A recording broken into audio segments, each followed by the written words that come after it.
everybody, welcome back to my channel. My name is Shaki and today I'm going to be going through all the books that I read in October. So throughout October, if you didn't know, the Simsathon round 2 happened, and the Simsathon is basically a month-long readathon that is based around the Sims games. We're basically reading around a Sims game in order to gain points for each prompt that we complete. So for example, falling in love, you have to read a romance novel or a book with a romance element, and that is worth 3 points. This round was a little bit different for 2 reasons. A, there were co-hosts, including yours truly, so I will leave my co-host announcement down below. I think that we're carrying on with the co-host for round 3, but that hasn't been confirmed. I'm not gonna say it in case it's not true, but I would absolutely love to do it again. It was a great experience, it was a really fun thing to do, and I miss it quite a lot. The second thing that's a little bit different this round is something called Motherload. If you didn't know, Motherload is a cheat on The Sims. I think it's widespread across all the Sims games, where if you type Motherload in to the cheat bar, you automatically get 50,000 simoleons. In this case, Motherload allowed us readers and us Simsathoners to double the points of any of the prompts that we are doing. So for example, fall in love, 3 points, romantic element, it would become 6 points with Motherload. The way that Motherload worked was based on your round 1 progress. So I managed to accumulate 50, I think, ish points in the first round. So I got 5 opportunities to use Motherload. That's kind of the way that it worked. This round, I actually managed to secure myself 64 points and I read all of the books that I wanted to. I think that 64 points is actually kind of low because Kara's score was like 100 and something, and now I feel really inadequate, but 64 is still good. It's a lot more than what I did in the first round. So without further ado, let's get into all of the books that contribute to said 64 points, shall we? This pile is so big that I kind of cannot carry it all, but these are all of the books that I read in the month of October during the Simsathon. I'm literally only doing this for thumbnail purposes because this pile is falling. That's what it's doing, it's falling. I organised them all so well. So yeah, these are all of the books that I managed to read. I think there are 11 of them, but I will count them as we are talking about them. I really can't be bothered to hold them up anymore to count them, but yeah, these are all the books that I managed to read. The first book that I managed to complete during the Simsathon was The Devouring Grey by Christine Lynn Herman. This was for the challenge of my career, which was to be a writer, and the prompt in order to be a writer was to read a new to you author. So I decided to pick Christine Lynn Herman because I've never read anything by her before, obviously because it's her debut, and I thought this was scary and spooky and atmospheric, and boy was I right. So this is basically about Violet and her mother who moved back to a really haunted, whimsical town that is very haunted. It's very riddled with mystery, let's just say. And there has always been a monster on the loose called the Grey who is killing people and harming people due to a mystery within the founding families. Violet and the other founding children, so children of the founding families, they all go off on a mission to, discover themselves in order to discover the Grey, the monstrous force that is happening in Four Paths. And they have to also go through little trial tribulations about being a founding family member, a test, and superpowers, and all that little stuff. It's a really good book, and that description of the plot, the summary, does absolutely nothing for it, but I promise it is actually really good. I gave us a 4 stars because, as I said, the atmosphere was so good. If you're looking for a creepy atmospheric book, I would highly suggest The Devouring Grey. I absolutely loved all of the characters. They were all so good and they all had so much depth to them. I loved Isaac and Violet in particular, and I'll get onto them a little bit later. I also absolutely loved Violet's grandma, and the fact that she called Violet Little Bone was just, ugh, my heart. Is it grandma or is it aunt? I can't remember, but someone to do with Violet who's older than her, I do think it is her nan, who calls her Little Bone, and I thought that was absolutely fucking adorable. Speaking of characters and Isaac and Violet, I really liked the slow burn romance that has just started between the 2 of them. I think this book series is going to be 3 books or 2, I can't actually remember, I don't think it's been confirmed yet, but I do really hope to see Violet and Isaac's love for each other grow, because there was a little bit of something in this book, and I can't wait to see where that goes. I also think that the plot was really good. I think it was really well thought out, and I was really into all the history and the politics of all the founding families. Just a well-rounded story, to be honest, and it got a 4 out of 5 stars for me, and I would really, really highly recommend. In the end, The Devouring Grey gave me 4 points because I used Motherload on it, so it doubled 2 points to 4, and I'm really happy with the way that I liked it, and now I'm officially a writer in the Simsathon universe. Next we have, frankly, a shit ton of Saga volumes. I read 3 Saga volumes throughout this readathon, and I have absolutely no regrets. They all gained 4 stars for me because I do think that the series is going a little bit downhill for me. I really enjoyed the first 3 volumes, but I feel like it's just becoming a little bit of a fuckfest, and I'm not entirely sure what's going on. So I think I might restart them in 2020, next year, buy some more of the volumes, because honestly, I have no idea what's going on. I know that I like what's going on, I'm just not sure where we are. It has turned into a little bit of like a, who is that? Oh, who is that? Oh, there's Marco. Like, you know what I mean? I just feel like I could be a bit more invested, so I gave them all 4 stars, but you never know.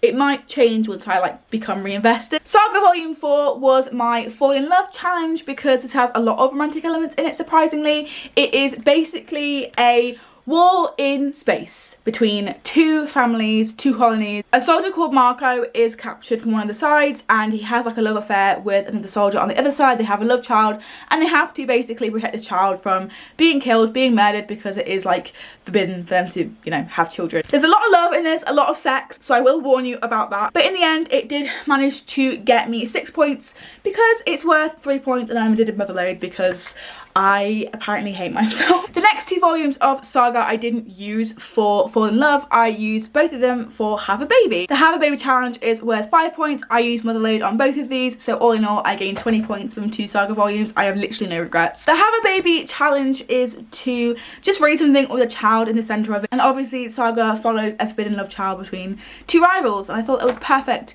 for the challenge and for these prompts. My next read was to get to the top of my writing career, and I had to read a finale. I decided to pick up City of Heavenly Fire by Cassandra Clare. This is the 6th book in the Mortal Instruments series. Obviously, I cannot say much about this book or the series because a lot of it is spoilery without meaning to be spoiler. So I'm not going to say a lot about this other than the fact that I gave it 5 stars and it gained me 10 points, I think. Yeah, 10 points. This was so engaging. I think it's one of my favourites out of the entire series because it just tied everything up together. There was like justice for certain characters, and it also broke my heart. The epilogue, I was literally crying from the last 2 chapters all the way through the epilogue to the end, and I just love this series so much. And if you haven't picked it up yet, what are you doing? You need to get on the hype.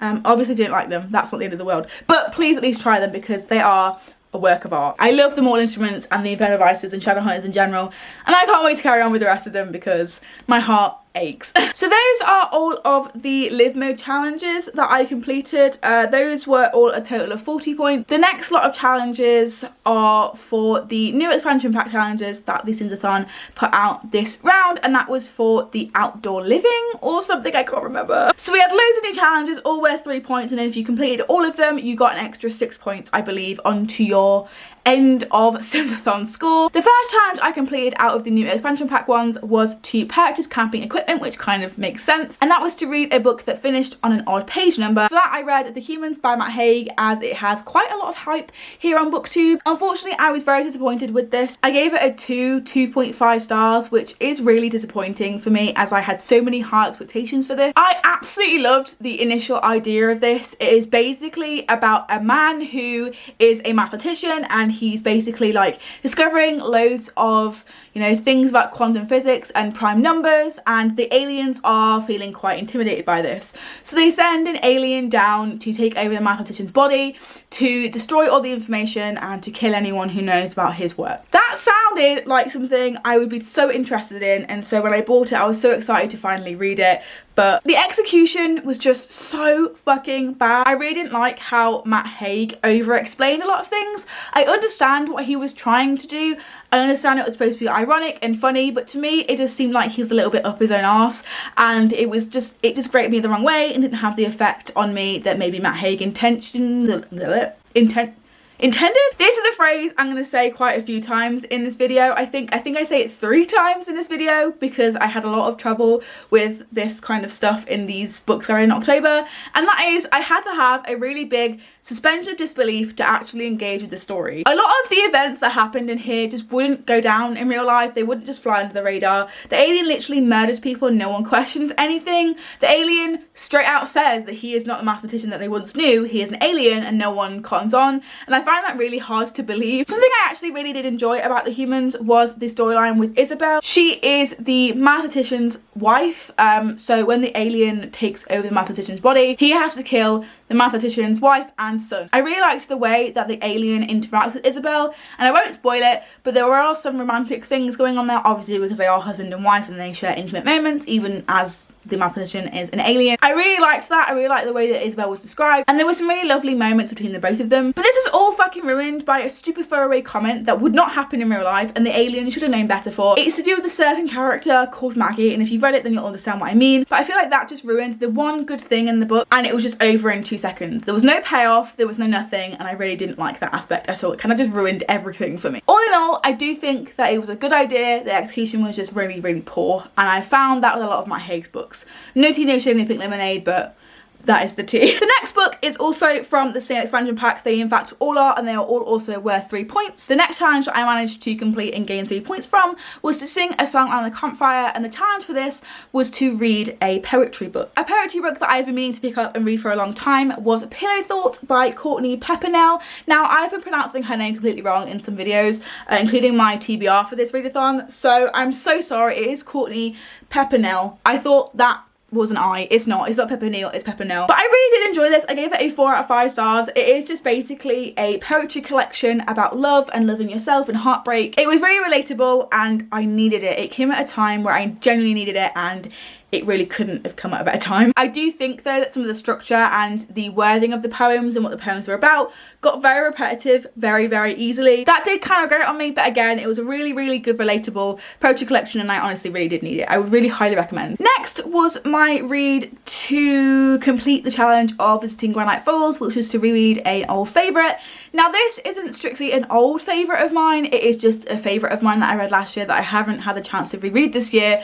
I really wanted to have it somewhere in my October TBR. This is The Wicked Deep by Shay Earnshaw. I read this last year and I think I gave it a 4 stars, but I have dropped the rating to a 3.75 due to this reread. I do stand by most of the things that I said in my original review. I have just dropped the rating down because I've just realised a few things about the book and about the plot overall. The atmosphere was spot on. Again, the atmosphere is so good. If you're looking for like a really witchy, creepy, vibey book to read in any time of the year, not just October or anything like that, because this is actually set in summer, I would highly, highly, highly recommend The Wicked Deep as well as The Devouring Grey. It is so good. The writing is also really good. Shay Earnshaw has a really whimsical, lovely, flowy, flowery way of writing these mystical, magical realism, speculative fiction books. So one of the things that I do have problems with this book, I realised how easy it would have been for me to decode the plot twist and how obvious that it was. And because I wasn't hanging on to this plot twist and the plot in general, I was able to see more flaws within the book, and that's why my rating went down a little bit. Not by much, but I did notice some things that were a little bit off with it. Not wrong, but a little bit off. For example, I do think this time round I honed in more on what the romance was actually doing, and because I was so focused on the Swan sisters and is she actually going to leave this body, etc., and not guessing the plot twist, I was able to see more about the romance. And I would have to say that the romance is kind of pointless. I didn't ship it again this time round. I didn't do it the first time round, but it didn't really matter. But this time it did matter because there was nothing really to do with the story. Because I read it before and I knew the story already and I needed something to hang on to, and the romance just wasn't it. I actually did have a really big trouble with the characters in general, not with the main two that are falling in love, but also the rest of the characters. I found them a bit two-dimensional. I just feel like this was a little bit short, and it could have maybe benefited from being about 100 pages longer so we get more character development. I just really care for them. They were like 2D characters and I just wish they had more of a backstory and there was more time and chance to develop them a little bit more. But yeah, 3.75 for this one, gave me 3 points. Can't really complain. It is still one of my favourites, don't panic. I still do absolutely love the story.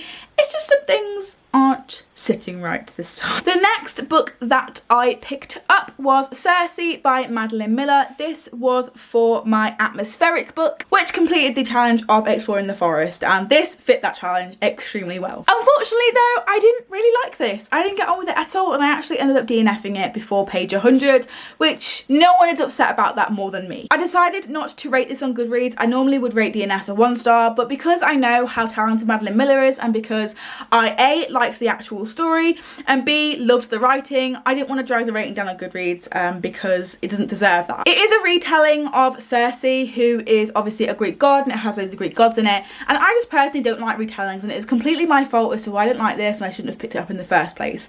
It is nothing to do with Madeline Miller. It still is really enjoyable if you like this kind of thing. I just unfortunately don't, and that is completely my fault. I just found it a little bit too dense for me. There were so many names to keep up with, so many relationships, and it just wasn't for me, and that is okay. No offense if you love this book, and a lot of people do. It just wasn't for me, unfortunately, and I just don't get on with retellings, and it's time to stop kidding myself because of the hype, because I just don't like them, and it's okay. The next book that I read was Ink by Alice Broadway, and this was to collect insects. This challenge was to have insects on the cover, and I kind of achieved that. They're little, like, you know, butterflies on the cover. I'm not sure if that counts, but I'm counting it now anyway. I really enjoyed this. I gave it again a 3.75 out of 5. This is about our main character, Leona. I don't even know. Leona, it looks like Leona to me, who lives in a society, I think they were kind of like a tribe, where you basically have ink or tattoos tattooed on you every time something significant happens in your life story. And when you die, your skin is turned into a book so that your grieving loved ones, once you've passed on, can relive your life in terms of grief and mourning and read through your skin book, which sounds absolutely disgusting. I'm sorry, but it does. I had to say it. It sounds revolting. I love this. I gave it 3.75, as I said. It was really easy to read. I absolutely devoured it. I absolutely loved how death and the afterlife was a really, really big thing in this. The main character's dad dies, and she has to, like, resolve his mystery, why he was deemed certain things in his past and stuff like that, what it means for her and her future. And there was a lot of grieving, a lot of mourning, a lot of death in here in the afterlife, and as someone who fears death and loves books about death, I thought it was really well done. As I said, the skin book thing really got me. It was surprisingly creepy, surprisingly disturbing, and when you think about it, gross, to be frank. So again, if you're looking for an atmospheric read for October or any time of the year, read this, because it was great. It was fantastic. Some of the things that rubbed me up the wrong way were, however, again, a phrase I'm going to use multiple times in this video, was the fact I had to have a huge suspension of disbelief. Some of the things happened by coincidence, and I just don't think they were 100% authentic or realistic. But it is fiction about people's skin being turned into books, so I kind of overlooked it. I also had a big trouble with Leona's POV and her dialogue, like differences and contrasts. In the characters' dialogue, they would talk in a British accent, like they would say mum, and they would say different, like, stereotypically British words. But in the point of view of Leona, the main character, she would talk in American prose, which wasn't very good. She said some American things that really stuck out like a sore thumb, in my opinion. Like, she describes something in like a weight or a measurement that is clearly the American system, but they're talking in the dialogue as British, and it just really confused me. If you're going to commit to one, commit to it, and it just really kind of got on my nerves, not gonna lie. Not to end on a bad note, I really would recommend Ink, and I can't wait to read the rest of them because I am very interested. The story was very engaging and very compelling. I'm really excited to see what happens in the next few books, because this was quite, you know, the ending of this was quite, you know, erratic, and I can't wait to see where Leona goes next. And the last book that I read for the Simsathon was Paper Girls by Brian Vaughan, Chang, Wilson and Fletcher. This is for my herbalism skill of pairing a book with a beverage. I paired this with Yazoo milkshake because it is the only thing I was craving that day when I decided to pick this up. I think it was on Halloween, and this is actually based around Halloween. I'm not really sure how to rate graphic novels still. Like, I've read quite a lot of them and I'm still not really sure how I feel about rating them. I feel like it should be different to books, but at the same time they still are books. It is so confusing. But I gave this a 4 out of 5 stars because of some things that went wrong, but also some things that went very right. This is basically about a group of girls on their paper round who discover aliens, and they have to go and chase them, and things happen. They're trying to escape, people get hurt, people get injured, and they basically want to know what the fuck is going on, which that story to me is incredible. It is phenomenal. I had such a good time reading because of that. So yeah, I really liked the story itself, the plot, the execution, everything about that was fine, everything was great, but I also really liked the art style. Are you